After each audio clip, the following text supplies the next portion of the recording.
But we have to be very careful that we keep in mind where the state's revenue comes from. And of course, it comes from private business, entrepreneurs taking risks, developing a better product.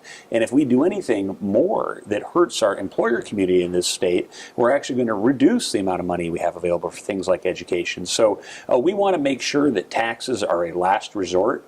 That's something the voters of this state have approved 6 times directly.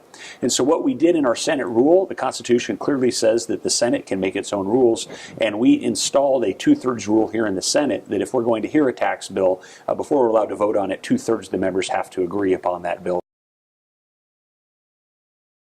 Well, as I said in the Constitution, the Senate makes its own rules. It takes 25 members to make a rule. So 25 of us made a rule that takes 2/3 to increase a tax, essentially, in the Senate. Now, 25 members could undo that rule, but for now, the rule is that it takes 2/3. So it's a 2/3 rule as passed by 25 and as could be changed by 25.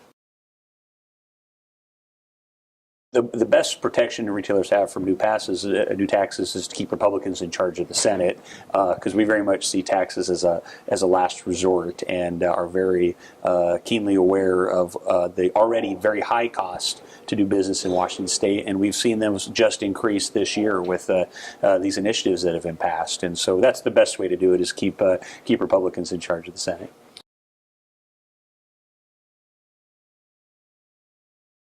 So on each of these issues, you kind of see 2 versions of the bill. There's sort of a Republican, bipartisan-led bill that has worked with the employer community to make sure that these bills would have their intended impact and wouldn't become, Christmas tree bills for trial lawyers, or have things that would adversely hurt employment in this state on the back end. So we have kind of Republican-led, bipartisan bills in that respect, and then there's some more partisan Democrat bills with a little bit different view on those issues. And in the past, when we've dealt with these issues on things like last year, we had a pregnancy accommodation bill that we worked very hard on a bipartisan fashion to get into a bill that would work for the employer community. We got that bill passed 49-0, unanimous support out of the Senate.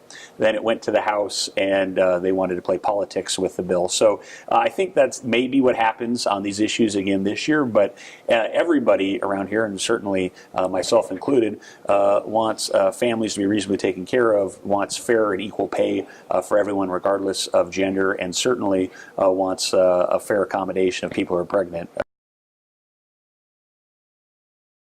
I do think this is a challenging session for the employer community, first and foremost because there's too many folks here in Olympia that don't understand the connection between jobs growth and business regulation and how that circles around to how much tax revenue the state brings in. Again, if the private business is the goose that lays the golden egg that allows the state to fund education, fund public safety, fund mental health, and when this place takes steps to make Washington State a less competitive place to do business, we suffer.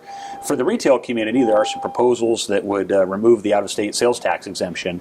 On a border community like we have in Spokane, we do get a lot of folks from across the border purchasing goods and services, and the proposal that the governor has to have a year-end reimbursement, I think that wouldn't work very well for us. So that's one that people need to be aware of. But we need the employer community, including retailers, to speak up frequently. We need them to be active year-round. This is not just a legislative session issue. They have to be active year-round in all parts of the political process, and just to remember that this is their government, and you get the government you deserve. Well, they really need to contact those sponsors of those tax increases and first and foremost them, and explain to them what are the impact. What is it going to do to employment? Give real examples of what they might be forced to do in terms of, because if we don't have people having jobs, then none of this stuff works. And then be involved with the rest of the legislators. If there's opportunities to communicate with constituents back home, it doesn't cost that much to put up a billboard or run a radio ad or do those sorts of things when you look at the state kind of money that's involved and just be active in the political process. I always say around Olympia, if you're not on offense, you're on defense, and it doesn't, regardless of the year or the issue, you got to be on offense down here.